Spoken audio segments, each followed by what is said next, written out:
इसमें ना सारी चीज़ें जो आपने मैट्रिक में पढ़ी है, बहुत सारी चीज़ें इसमें वही वाली है। मसलन डिस्प्लेसमेंट क्या होता है, वेलोसिटी क्या होती है, एवरेज वेलोसिटी क्या होती है, ग्राफिकल रिप्रेजेंटेशन क्या चीज़ है, वेलोसिटी टाइम ग्राफ क्या होता है, ये सारा कुछ है। और थोड़ा सा नया भी है प्रोजेक्टाइल मोशन वगैरह, लेकिन ये बहुत आसान है। सेकंड चैप्टर के निस्बत इट इज़ टू इजी, सारी की सारी बातें। अगर एक रेड बॉल है ना, ये जो मैं आपको बताता हूँ, ये फिगर में जो रेड बना हुआ है, रेड, इसको कहते हैं एक्चुअल पाथ। यहाँ पे बीच में हम पॉइंट एक सी भी बना सकते हैं, ए, फिर यहाँ पे गए, फिर यहाँ, ये रेड कलर का जो रास्ता है, ये रास्ता है, रास्ते को पाथ कहते हैं। एक्चुअल पाथ का मतलब है इसको छेड़े बगैर, इसको डिस्टेंस कहते हैं, from A point to the point B. और ए से जो बी तक जा रहे हैं, शॉर्टेस्ट डिस्टेंस है। आपकी मैट्रिक में बुक में लिखा हुआ था, shortest distance from the point A to the point B with direction and magnitude is called displacement. यहाँ पे थोड़ी सी चेंज डेफिनेशन है। यहाँ भी आपने पोजीशन, बेटा ईमान आपने सुनना है गौर से, पॉइंट ए का पर जो पोजीशन है उसको एक वेक्टर से जाहिर करते हैं।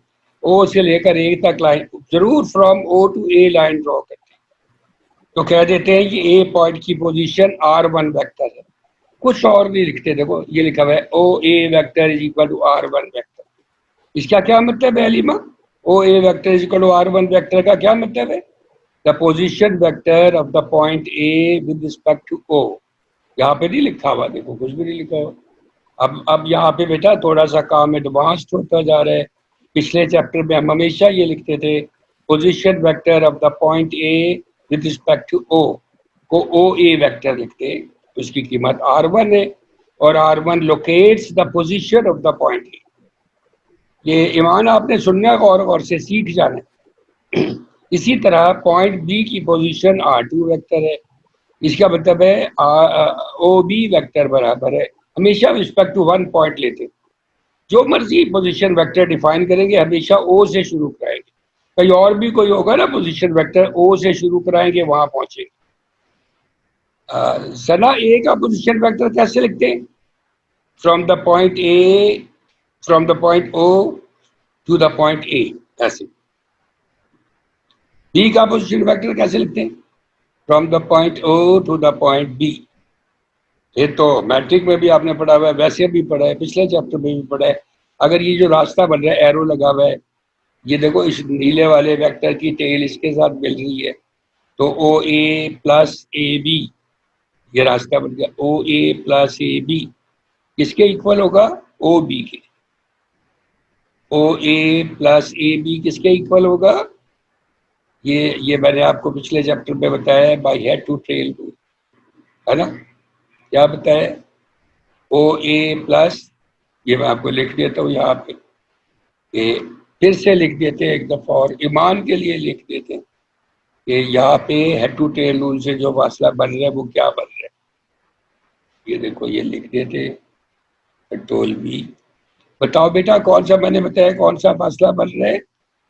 ओ ए प्लस ए बी, है ना? ओ ए में क्या ऐड हो रहा है? ओ ए, ये ओ ए है ना बेटा, ये ओ ए, ये ओ ए को यहाँ से उठा लेते हैं और यहाँ पे लिख देते हैं शुरू में, कंट्रोल वी, और बीच में डाल देते हैं प्लस, और इसको थोड़ा सा ऊपर खींच लेते हैं, ये इसका ये गायब करते हैं, खुद ही ऊपर चला जाएगा। ये देखो वायरस गायब किया, खुद ही ऊपर चला गया। अब बेटा देखो, बाई हेड टू टेलुल, चला आपने भी देखते रहना, आपने बीच बीच में बहुत सारा मिस किया है।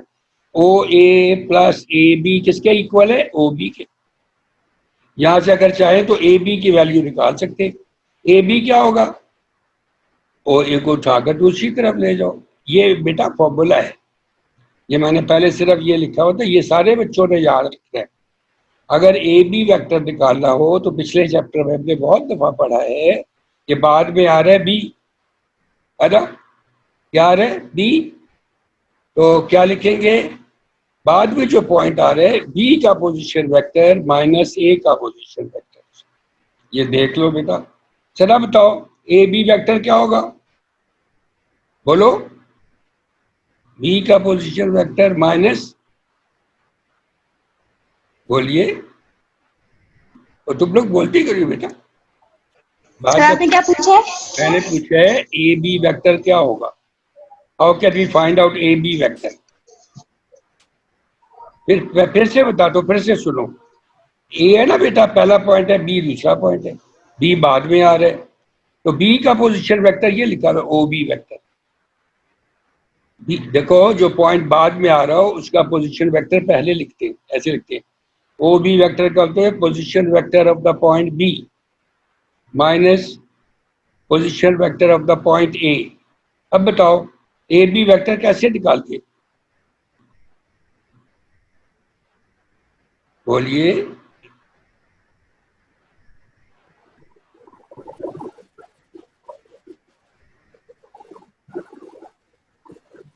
बोलो ना बेटा, नहीं समझ आए तो मैं दोबारा बताता हूँ।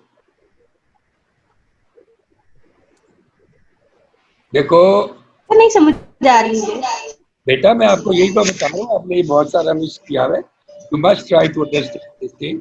पहले तुम ये बताओ कि ये लाइन समझ आई आपको, ये वाली, O A plus A B is equal to O B, समझ आए? ये फिगर है, देखो ये फिगर, ये पहला वेक्टर है ना, इसकी ये हेड है, दूसरा वेक्टर है इसकी ये टेल है,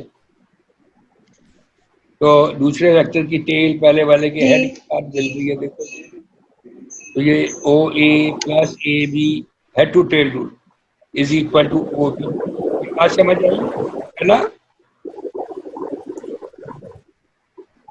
बेटा? ये बोलो, आवाज कट रही है। ये बात समझ आ गई है? यहाँ से अगर हम ए बी की कीमत, सर ग्रुप में मैसेज आया है ईमान का और असद का। कि बेटा मैंने ज्वाइन करा लिया सबको, और किसका है? सर आपकी आवाज थोड़ी कट रही है, नहीं आ रही। अच्छा अच्छा अच्छा, मैंने बेटा वो जोंग का पैकेट लगाया था, नेट में थोड़ी गड़बड़ थी ना, अभी ठीक हो जाएगा इंशाल्लाह। Asad, have you joined?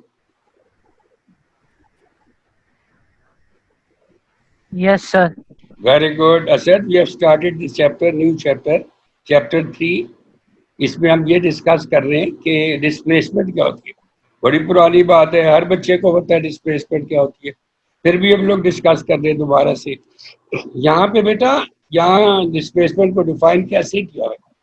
Displacement is the change in position of a body from its initial position. आपकी आवाज कट रही है।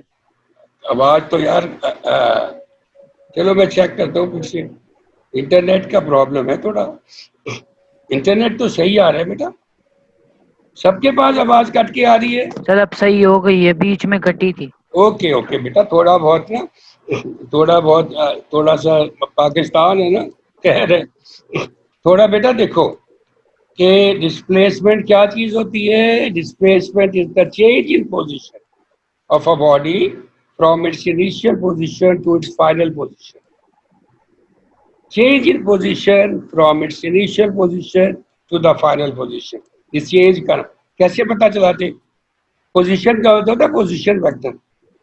अगर एक बॉडी पॉइंट ए पर है तो उसका पोजीशन वेक्टर है R1 वेक्टर।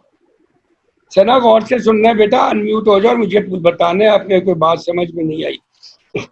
ए का पोजीशन वेक्टर है R1 वेक्टर, बी का पोजीशन वेक्टर है R2 वेक्टर। हम यहाँ ब्रैकेट लगा के भी लिख सकते हैं, R1 ए के साथ लिख सकते हैं, बी के साथ R2 लिख सकते हैं। तो बाद वाला बी पॉइंट है, इसका पोजीशन वेक्टर है R2। ए पहले वाला पॉइंट है, इसका पोजीशन वेक्टर है R1। अच्छा तो आपने बताना है ए बी वेक्टर क्या होगा? ए बी वेक्टर कैसे निकालते? बाद वाले पॉइंट का पोजीशन वेक्टर माइनस पहले वाले पॉइंट का पोजीशन वेक्टर, याद है? Yes sir. सबको याद है कि नहीं? अगर याद रही है तो मुझसे पूछो, क्योंकि अब समझ आया बेटा? देखो यह डायरेक्ट लिखा हुआ है, ये कुछ नहीं प्रूफ किया हुआ, ये प्रूफ है इसका। क्या लिखा हुआ है यहाँ पे?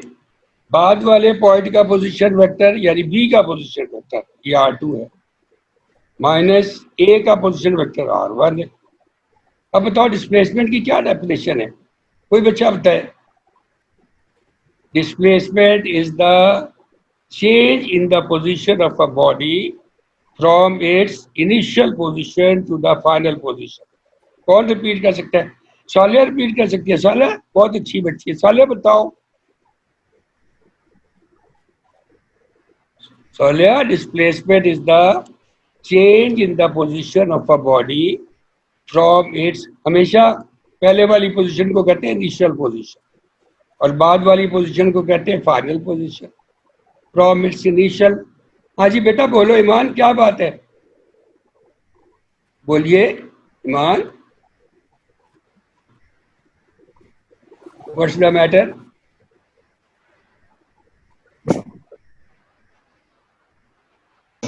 सर गलती से हो गया होगा।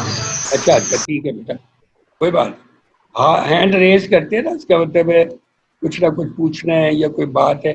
आपका ना हैंड रेज का ऑप्शन भी है बेटा, जो किसी को बीच में कुछ पूछना हो हैंड रेज कर सकते हैं। बड़ी जी बात है सर। इसके अंदर। तो बताओ बेटा, बताओ जल्दी जल्दी बताओ, फिर आगे चलते। सालिया बताओ। अलीमा बताएगी पहले। अलीमा बेटा बताइए डिस्प्लेसमेंट की, या मैं फिर से रिपीट कर दो। Displacement is the change in position. Change in position जो होती है ना बेटा, पहले बंदा एक पॉइंट पे था, यहाँ से चेंज होकर बी पे चला गया, अब उसकी क्या पोजीशन होगी है? नया पोजीशन वेक्टर के लिहाज से अब क्या चेंज हो गई है? पहले पोजीशन वेक्टर था R1, फिर पोजीशन वेक्टर हो गया R2। तो ए बी वेक्टर क्या होगा? ये चेंज इन पोजीशन को जाहिर कर रहा है। तो ए बी वेक्टर होगा बी का पोजीशन वेक्टर माइनस ए का ये होगा। ये बेटा बाद में इससे वार्ता बढ़ेगा आपका, इसलिए समझ लो, बार बार मैं कह रहा हूँ। थोड़ी सी लैंग्वेज डिफरेंट है, बात डिफरेंट है, लेकिन डेफिनेशन मैट्रिक वाली है। ए बी वेक्टर होगी डिस्प्लेसमेंट का मतलब A B vector. What is displacement? Change in position. Displacement is the change in the position of a body. असल बताओ, displacement is the change in position of a body from its initial position to its final position. बोलो। तुम लोगों को English मुश्किल तो नहीं लग रही है वाली? बोलो बेटा, जोर से बोलो, शाबाश।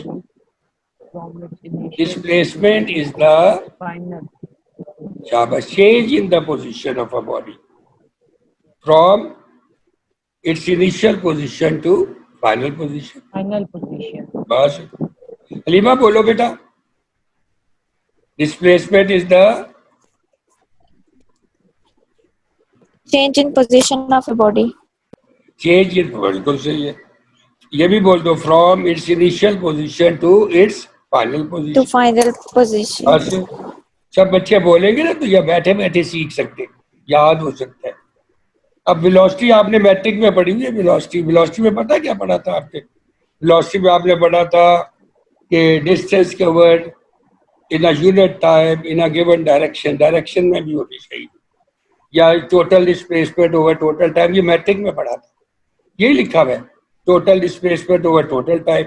बस ये लिखने का अंदाज थोड़ा सा डिफरेंट है, थोड़ी सी लैंग्वेज डिफरेंट है। वो आपने देख के घबराना नहीं है। ये लैंग्वेज यहाँ पे देखो, मैं आपको इसको समझाने की कोशिश करता हूँ कि ये आपको बहुत अच्छी समझ में आ जानी चाहिए। तुम लोग ये बताओ कि 5 बुक्स, यहाँ पे लिखा हुआ है 5 बुक्स अगर 50 रुपीज की आती है तो 1 बुक कितने की आएगी? बोलो। 5 बुक्स अगर 50 रुपीज की आती है तो 1 बुक कितने की आएगी? बोलिए। यहाँ पे लिखा हुआ है 5, ये लिखा हुआ है 5 बुक्स आती है 50 रुपीज की, या लिख देते 50, ये लिख देते 50। ये देखो ऐसे लिख देते। बताओ 1 बुक कितने की आएगी? 1 बुक इज इक्वल टू, बोलो।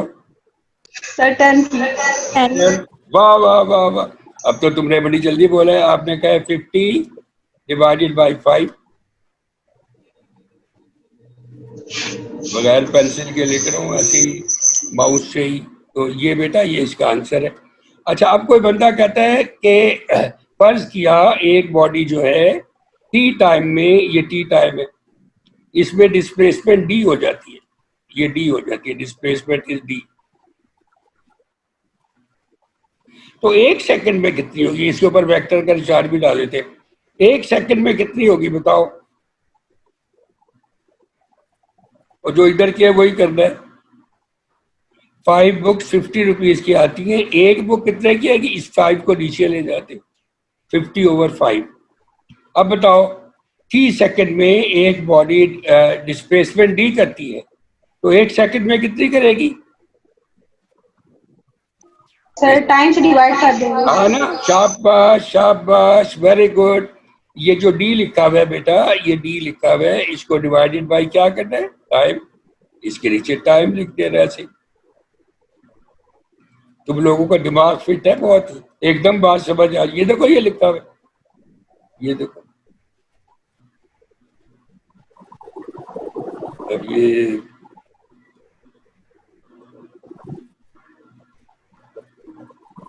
थोड़ा सा नीचे कर देते ताकि आपको क्लियर नजर आ रहा हो। देखो बेटा ये ऊपर लिखा हुआ है, ये लिखा हुआ है डी को टी से डिवाइड कराया हुआ है। इसका क्या मतलब है? Displacement in 1 second. जब 1 का नाम आता है ना, ये लिखा हुआ है डिस्प्लेसमेंट इन 1 सेकेंड। 1 सेकेंड का मतलब है बेटा रेट ऑफ, देखो d is the total displacement in time t, then average velocity during this time is d/t। इसी को कहते हैं डिस्प्लेसमेंट इन 1 सेकेंड, इसी को कहते हैं रेट ऑफ द वेलोसिटी। एक ही बात है, सब चीजों का मतलब एक ही है। तो ये बातें बेटा टाइम रेट कहते हैं इसको, time rate of change of the displacement इसको कह देते हैं। Rate of change of displacement का क्या मतलब है?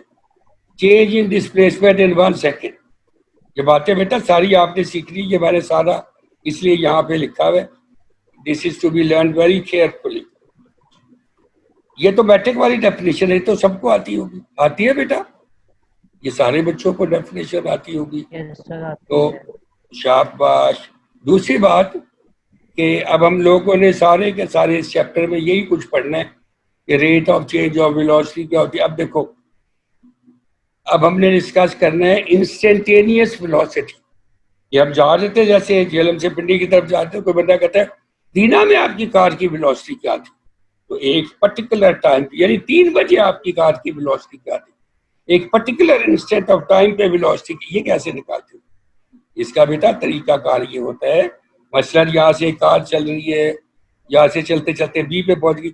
ये जो ट्राइंगल है ना बेटा, ये ट्राइंगल, ये आपने मैट्रिक में भी पढ़ा हुआ है, ये चेंज को जाहिर करती है। देखो यहाँ पे इन्होंने नोटेशन सही यूज की है। पहली डेफिनेशन में डिस्प्लेसमेंट लिखा था r2 - r1, यहाँ पे डेल्टा, इसको डेल्टा कहते हैं ट्राइंगल को, delta D, delta T D का मतलब है चेंज इन डिस्प्लेसमेंट या change in position from the point A to the point B, ये डेल्टा डी है। ये चेंज हुई है इन टाइम, डेल्टा टी, ये मैंने लिखा है देखो। If a particle moves from the point A to the point B, then the displacement in time delta t is given by, ये फिगर में देखो, A से B तक शॉर्टेस्ट डिस्टेंस है, ये डेल्टा डी है।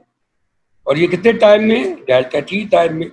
डेल्टा टी टाइम में अगर डिस्प्लेसमेंट डेल्टा डी हो तो 1 सेकंड में क्या होगी? Delta D over delta T. वही आ गया एवरेज वेलोसिटी। ये देखो, ये बातें बेटा लर्न करनी है जो मैंने आज आपको सिखाई है। तो अगर हम इस टाइम को जो हमने खर्च किया बी पे पहुंचाने के लिए ये 0 कर देते तो ये पॉइंट वापस जाना शुरू हो जाएगा, चलते चलते ए पे पहुंच जाएगा। When delta T time become 0, delta T तक, मसलन कोई बंदा कहता है कार की स्पीड थी 50 किलोमीटर पर आवर, 5 सेकंड में उसने 70 किलोमीटर पर आवर कर दी। अब कोई बंदा कहता है ये 5 सेकंड को गायब कराओ ना, 5 सेकंड को गायब कराओ, फिर बताओ उसकी वेलोसिटी क्या थी। तुमको पहले तो 50 थी, तो 5 सेकंड में बढ़ी थी, तो उस पर्टिकुलर इंस्टेंट ऑफ टाइम पे जो वेलोसिटी थी वो निकल आएगी। उसको कह देते हैं इंस्टेंटेनियस वेलोसिटी। इंस्टेंटेनियस वेलोसिटी का क्या मतलब है? Velocity of a body at a particular instant of time, velocity of a body at a particular instant of time. ये सर इंस्टेंटेनियस वर्ड का मीनिंग क्या है? जी बेटा, इंस्टेंटेनियस वर्ड का मीनिंग मैं बताता हूँ बेटा। इंस्टेंटेनियस का मतलब होता है इंस्टेंट से निकला ना, इंस्टेंट होता है पर्टिकुलर इंस्टेंट ऑफ टाइम। इसका मतलब है एग्जैक्टली किसी टाइम के ऊपर इंस्टेंट से निकाल दिया इंस्टेंटेनियस, वैसे ऐसे बड़ा सा लफ्ज बता दिया। इंस्टेंटेनियस का मतलब होता है एवरेज। देखो बेटा, एक मसलन कोई बंदा कहता है 3 बजे से 3:15 बजे तक 15 मिनट के दौरान में हमारी कार की speed through out the time 100 kilometre per hour रही, उसका नाम होगा एवरेज वेलोसिटी। कि 15 मिनट तक जो कार चलती रही, 15 मिनट के हर इंस्टेंट के ऊपर, हर टाइम के ऊपर वेलोसिटी हमारी 100 किलोमीटर पर थी।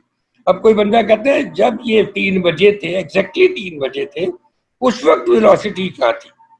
उसको कहेंगे particular instant of time. Particular instant of time पर जो वेलोसिटी होती है उसका नाम होता है इंस्टेंटेनियस वेलोसिटी। बात समझ आइए? एग्जैक्टली एक टाइम के ऊपर वेलोसिटी, 3 बजे जो वेलोसिटी होगी उसका नाम होगा इंस्टेंटेनियस वेलोसिटी। जो 15 मिनट के लिए वेलोसिटी होगी उसका नाम होगा, फॉर 15 मिनट्स का नाम होगा एवरेज वेलोसिटी। तो जी समझते हैं, limit delta T tends to 0, delta D over delta T is called instantaneous velocity. है वही वाली वेलोसिटी, एवरेज वेलोसिटी। इन्होंने यहाँ पे लिखा डी ओवर टी, यहाँ पे उनको लिखना चाहिए था delta D over delta T, ताकि बच्चों को कंफ्यूजन ना हो। बुक में लिखा हुआ है इसलिए मैंने भी लिख दिया है। असल में ये आपकी जो मैट्रिक की किताब है उसमें तो लिखा हुआ है delta D over delta T. तो delta D over delta T का मतलब होता है average velocity.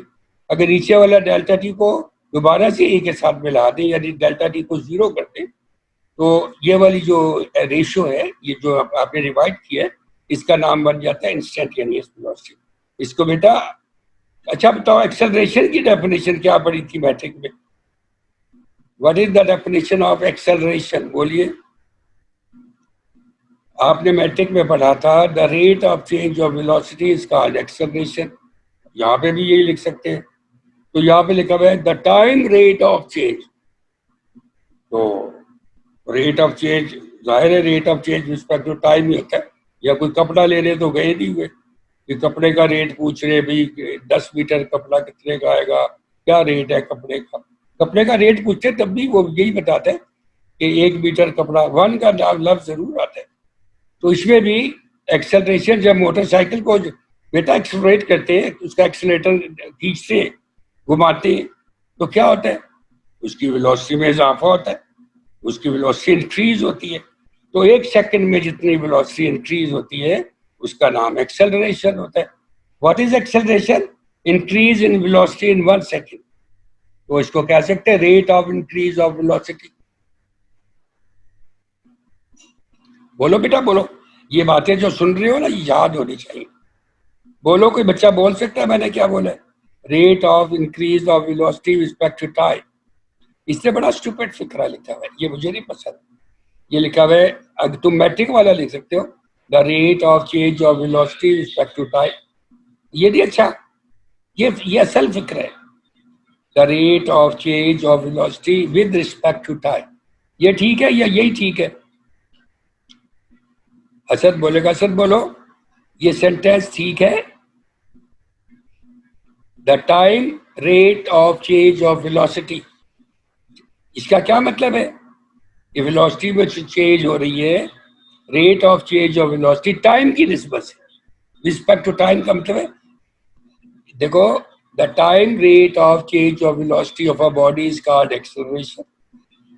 Acceleration, solid acceleration क्या होती है?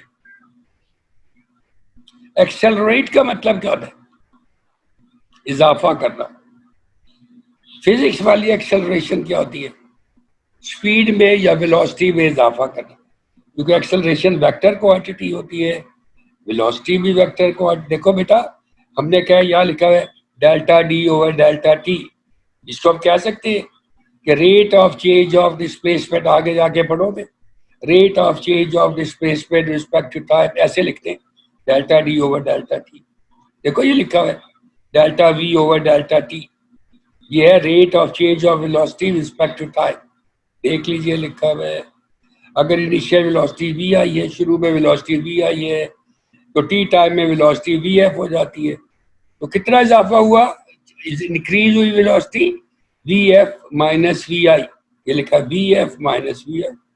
बाद वाली वेलोसिटी माइनस पहले वाली वेलोसिटी। मैं हमेशा आपको ये समझा रहा हूँ। तो ये change in velocity delta we निकल है, ये डेल्टा वी से जाहिर करते हैं इसको, और नीचे डेल्टा टी टाइम में इतना इजाफा हुआ है तो लिख देते हैं delta V over delta T. अब इसमें डेल्टा टी को जीरो नहीं ना किया, इसलिए इसका नाम है एवरेज एक्सेलरेशन। इसी में अगर डेल्टा टी को जीरो कर दे दोनों तरफ, delta T tends to zero, तो इसका नाम हो जाएगा, जितना आपने डेल्टा टी में इजाफा किया था वापस उसी जगह पॉइंट पे पहुंच जाएगी, ए पे पहुंच जाएगी। तो इसका नाम बदल के हम रख देंगे एवरेज की बजाय इंस्टेंटेनियस एक्सेलरेशन, ये लिखा है। मैट्रिक में आप लोगों ने बहुत पढ़ा है, वहां पे तो डिस्टेंस टाइम यानी डिस्प्लेसमेंट टाइम ग्राफ भी है, यहाँ पे सिर्फ velocity time graph. Velocity time graph बेटा देखो, कल भी मैंने आपको बताया था, ये लिखा हुआ है, देखो मैंने ब्लू इसमें बॉक्स में लिखा हुआ है। जो टाइम होता है ना बेटा, इंडिपेंडेंट वेरिएबल होता है, इसके ऊपर कोई पाबंदी नहीं है, इसको रोक नहीं सकता कोई। Time is always changing, that's why it is called universal variable. हमेशा ऐसा variable along X axis plot करते हैं। जो वेरिएबल होता है चेंजिंग होता है, डिपेंडेंट किसी के ऊपर नहीं होता, उसको इंडिपेंडेंट वेरिएबल कहते हैं। It is to be plotted along X axis. जो भी इसके ऊपर डिपेंड कर रहा होता है, जैसे वेलोसिटी इसके ऊपर डिपेंड करती है, जैसे delta V over delta T, नीचे वाला हमेशा इंडिपेंडेंट होता है। It is to be taken along X axis और velocity is to be taken. ये मैं आपको लॉजिकल रीजन बता रहा हूँ बेटा, लिखा हुआ इसमें यही है कि time is taken along X axis and velocity is taken along Y axis. मैं मगर आपको वजह बता रहा हूँ। देखो बेटा, ये मैंने येलो कलर का जो बॉक्स बनाया हुआ है, इस येलो कलर के बॉक्स में लिखा हुआ है कि slope of a line A B क्या होता है। ये बहुत मैथमेटिकल फॉर्म है, स्लोप कहते हैं इसको या ग्रेडियंट कहते हैं। ये हमेशा इक्वल होता है टेंजेंट थीटा के। आज हमने क्या पढ़ा है, टेंजेंट थीटा क्या होता है, परपेंडिकुलर ओवर बेस। ये बहुत यूज होगा जब ग्राफ बनाते हैं। मैं आपको एक एग्जांपल दिखाता हूँ पहले, बाद में ग्राफ आपको खुद समझ आ जाएगा।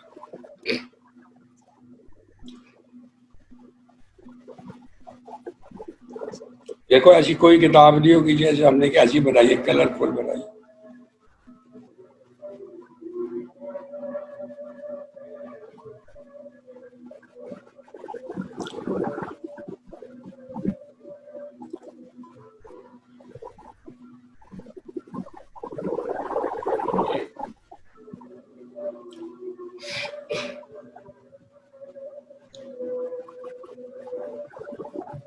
बेटा इसमें देखो, इससे क्या है, ये टेबल है ना बना हुआ, इस तरह ग्राफ प्लॉट करते हैं। ये मैं आपको बता रहा हूँ, बच्चों को पता नहीं होता ग्राफ बनाते कैसे।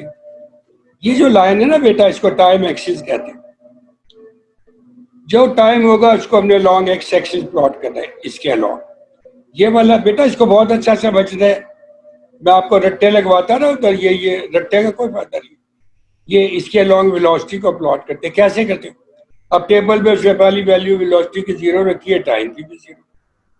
फिर उसने कहा जब 10 सेकंड गुजरते हैं तो उसकी वेलोसिटी 30। इसमें 30 का फर्क है, देखो ऊपर 10 का फर्क है। इसी लिहाज से हमने यहाँ खाने बना दिए, बराबर खाने बनाने बिल्कुल। इसका नाम 30 रख दे रहे, फिर 60, फिर 90, क्योंकि इस टेबल में बना हुआ ऐसे इतनी आसानी है। 30, 60, 90, इधर 10 का फर्क है, तो पहला 10, 20, 30 ऐसे। अब देखो यहाँ पर पहले देखते टी क्या है। What is T? जीरो। ये इस तरफ कहीं नहीं मूव करना, ओरिजिन पे रह रहा है। What is velocity? वो भी जीरो। तो ये पॉइंट आ गया रेड, जो ब्लॉक इतना मोटा पॉइंट मैंने बनाया, ये किसको जाहिर कर रहे हैं? 0, 0 को। ये समझ आ गया? बोलो बच्चों, म्यूटेड बच्चों बोलो, ये पॉइंट कौन सा है? हलीमा बोलो। 0 0, 0। पहला वाला हमेशा इंडिपेंडेंट वेरिएबल होता है, यानी टी, यहाँ पे टी है। दूसरा वाला वी, तो आपने कहना है ये पॉइंट है 0, 0। क्या है सना? जी सर। ये पॉइंट क्या है बेटा? 0, 0। टी भी 0 और वी भी 0, तो इसको कहते हैं 0, 0। ये ओरिजिन के सर कोऑर्डिनेट ग्राफ प्लॉटिंग बहुत आसान है, आसान है ना बेटा। अच्छा अब बताओ, इजी है। ये 30 है ना, यहाँ पे 30 है, ये किसकी वैल्यू है? 30 बोलती जो सर ना। सर नीचे वाला टाइम है और ऊपर वेलोसिटी है। हाँ तो इसको हमने कैसे 0 और 180 की तक कैसे वेलोसिटी बोलोगी? फाइंड करनी इसको है। कैसे बोलोगी? 30, 10, 30, 10 ये पॉइंट है, सही है। अच्छा अब बताओ आगे, यस जब टाइम 60 है तो वेलोसिटी, 20 60, 20। ये देखो टाइम 60 है तो वेलोसिटी 20 20 है। देखो 20 की सीध में ये पॉइंट आ जाएगा। जब 90 है तो वेलोसिटी क्या है? 20। 20 जब 120 है तो वेलोसिटी क्या है? 20। 20 150 फिर 20, है ना। यहां जाकर ना यस बेटा बी पॉइंट पे जब पहुंचिए ना, देखो टाइम 180 है, ये फिर 30 बढ़ गया, लेकिन यहाँ पे पहुंचते ही वेलोसिटी 0 हो गई। 0 तो यहाँ नीचे होती है बॉटम पे, तो बजाय ऊपर जाने के या सीधा जाने के इधर से नीचे जाना है, इस जगह पे वेलोसिटी 0 है। जरा से ऊपर जाओगी वेलोसिटी पहुंच गई होगी, ऊपर जाओगी यहाँ पहुंचोगी वेलोसिटी 20, ऊपर जाओगी वेलोसिटी 30, नीचे जाओगी वेलोसिटी कम होते होते होते यहाँ पे 0।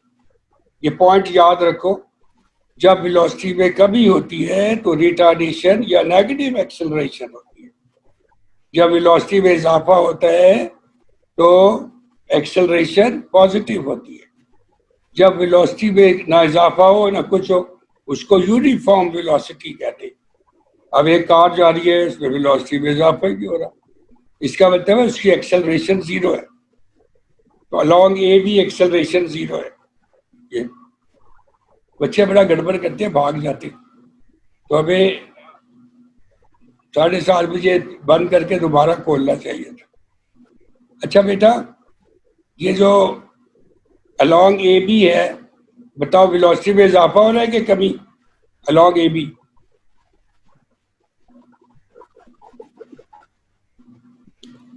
जब गाड़ी मूव कर रही है 60th सेकंड से लेकर 150 सेकंड तक, तो इसकी वेलोसिटी क्या रह रही है थ्रू आउट दिस जर्नी? सना बताओ, सना बहुत अच्छी बच्ची है, बोलो जी सना। सर। इसे लेकर 150 के दरमियान में वेलोसिटी क्या रहती है? वो बोलो ना, ये वेलोसिटी 20, 20 20। ठीक कह रही है। सर सेम अब सेम सर रहती, सेम सेम लेकिन का मतलब है, 20। सेम का मतलब है यूनिफॉर्म। ये बात बार बार मैं कह रहा हूँ, when the car moves from the point A to B, its velocity remains the same, that is 20 meters per second, that is uniform। जब यूनिफॉर्म वेलोसिटी हो तो एक्सेलरेशन 0 होती है। एक्सेलरेशन में होती तब है जब वेलोसिटी में इजाफा हो रहा हो या कमी हो रही हो। अगर दोनों में से कुछ नहीं हो रहा, इसका मतलब है 0 एक्सेलरेशन। अच्छा अब आपने देखना है, अब मुझे बताओ कि ए से लेकर डी तक ये चेंज इन वेलोसिटी है, यहाँ पर 20 है, यहाँ 0 है, 20 में से 0 माइनस कर दो 20, तो ए डी 20 है। ये डेल्टा वी के बराबर है, किसके बराबर है? Delta we. ओ से लेकर डी तक है change in time, delta T. Acceleration की डेफिनेशन क्या होती है? बोलो। rate of change of velocity mathematics में कैसे लिखते हैं बेटा? सही बताया, ये आपने बताया है, ये इंक्रीज इन वेलोसिटी है।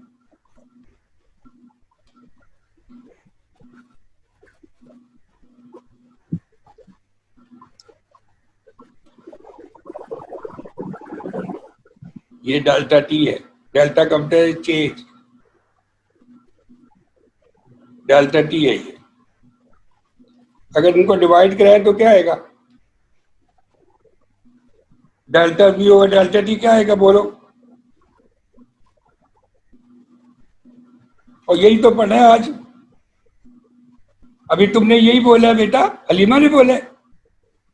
हलीमा बोलो। acceleration rate of change of velocity is called acceleration acceleration. ये देखो, इसी का नाम होता है परपेंडिकुलर ओवर बेस। इसी का नाम होता है टेंजेंट थीटा, इसी का नाम होता है स्लोप ओ ए। मैंने आपको अभी पढ़ के बताया था ओ ए का स्लोप बराबर होता है टेंजेंट थीटा, और टेंजेंट थीटा का परपेंडिकुलर ओवर बेस इस फिगर से जाहिर हो रहा है। ये तो एक्सेलरेशन है। पहली बात जो इस फिगर से हमें पता चली है कि अगर एक्सेलरेशन निकालना हो तो उस लाइन का स्लोप निकाल लेते, ओ ए का slope.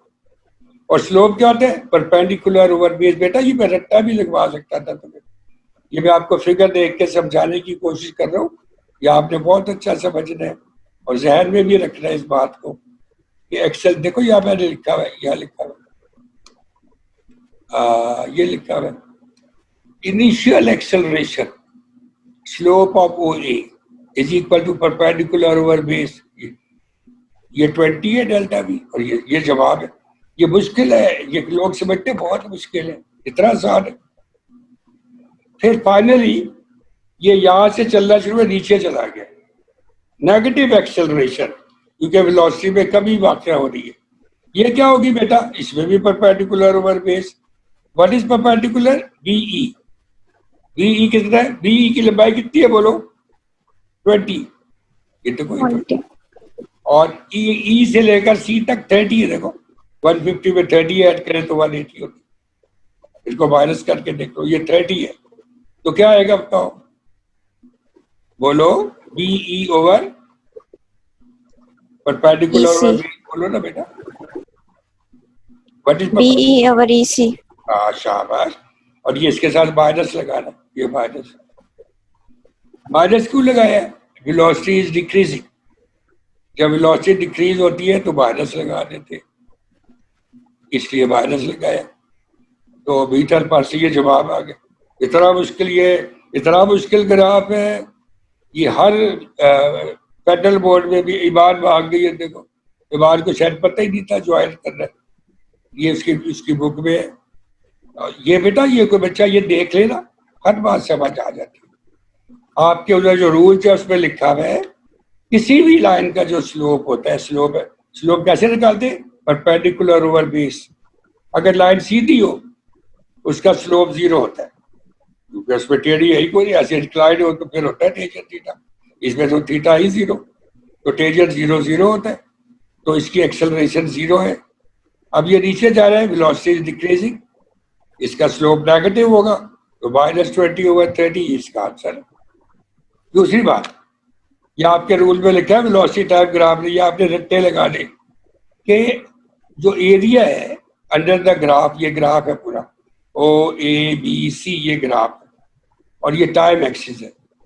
Area between the graph and the time axis, ये पूरा जो अंदर वाला हिस्सा है, ये किसको रिप्रेजेंट करता है? डिस्टेंस को। अब इसको पहले लास्ट टाइम मैंने इस पूरी फिगर को ट्रेपेजियम कहते हैं, ऐसे 2 side parallel 2 side non parallel. पहले मैंने ट्रेपेजियम का एरिया रख के निकाल लिया, फिर मैंने कहा बच्चों को तो आई गई थी, मुसीबत ही पड़ जाएगी। फिर अब क्या किया है, ये ट्रायंगल बन रही है ना बेटा, ये ट्रायंगल का एरिया सारे बच्चों को निकालना आता है। हाफ परपेंडिकुलर इनटू बेस, ये ट्रायंगल का एरिया। ये देखो लेंथ, ये लेंथ है, इनटू विड्थ, ये रेक्टेंगल का एरिया। फिर हाफ परपेंडिकुलर इनटू बेस, ये ट्रायंगल का area.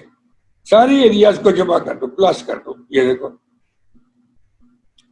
Area of the triangle, area of rectangle, area of BCE, सबको ऐड कर दिए तो बस ये जवाब आ गया। ये इतने मीटर आ गया था डिस्टेंस, तो इसको 1000 से डिवाइड करा दिया तो किलोमीटर बन गया। किलोमीटर में आंसर निकाला। मीटर नहीं लिखते, यूनिट मीटर ही लिखते, किलोमीटर।